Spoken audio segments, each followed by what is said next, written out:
জনগণ বলতে 8 টাকা লাগবে, 15 মিনিট সময় লাগবে, রিক্সাতে গেলে 30 টাকা লাগবে। এখানে প্রায় 15-20 লক্ষ টাকার মতো একটা সিন্ডিকেট আছে, নৌকার ব্যবসা হয়।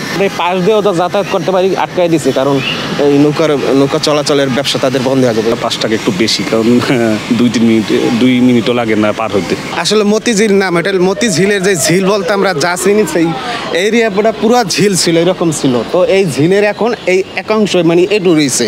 তো এডু রাখার কারণে এই জমিনে অনেক মনে হয় দরবার চলতেছে, অনেক দুই পক্ষ অনেক দরবার চলতেছে, যার কারণে এডু দখল হইতে পারে না, এডুও দখল হয়ে যেত। মানে মতিঝিলের নামের সার্থকতা এডুর জন্য টিকে আছে।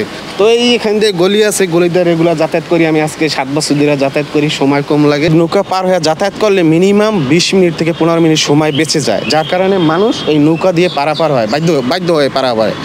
তো একটা মানুষের পার ডে 10 টাকার নৌকা যায়, এরকম প্রায় আপনার 2-3 হাজার লোক মিনিমাম এই নৌকায় যাতায়াত করে। এটা একটা সিন্ডিকেট, বিশাল সিন্ডিকেট। এখানে প্রায় 15-20 লক্ষ টাকার মতো একটা সিন্ডিকেট আছে, নৌকার ব্যবসা হয়। পাশ দিয়েও তো যাতায়াত করতে পারি, আটকাই দিছে, কারণ এই নৌকা চলাচলের ব্যবসা তাদের বন্ধ হয়ে যাবে। সাইড দিয়ে যাতায়াত করলে আমরা 1 মিনিট কি 30 সেকেন্ডের ভিতরে আমরা ওই সাইডে যেতে পারি, কিন্তু নৌকার জন্য আমাদের এখানে 5-6 মিনিট দাঁড়ায় থাকে। এভাবেই আমি চলাচল করছি, অফিসে যাচ্ছি, সকালে যাই, আবার রাত দিক দিয়ে ফিরি। 11টা পর্যন্ত এখানে পারাপারের ব্যবস্থা আছে আর কি। অনেক বড় ঝিল, এটা পুরোটাই ঝিল ছিল, সম্পূর্ণ ঝিল। আমাদের রাস্তা একটু সংক্ষিপ্ত হয়, ঘুরে যেতে হয়, তো এখানটা যাওয়াতে আমাদের একটু কাছে হয়। রাস্তাগুলো তো সবচেয়ে ভালো হয়, এটা তো সবার জন্য উপকার। আমি 40 বছর আমরা কয়েকজন আছি, জনগণের সাহায্য করতেছি, আমরা ওইটা দ্বারা চলতেছি।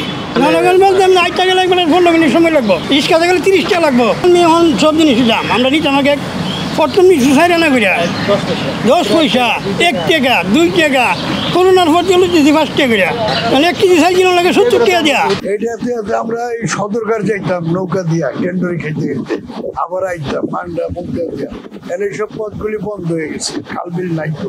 এখানে মনে করেন যে বল মাছ ধরতাম আমরা, গজার মাছ, তারপরে পুঁটি মাছ, ট্যাংরা মাছ, এগুলি নাই।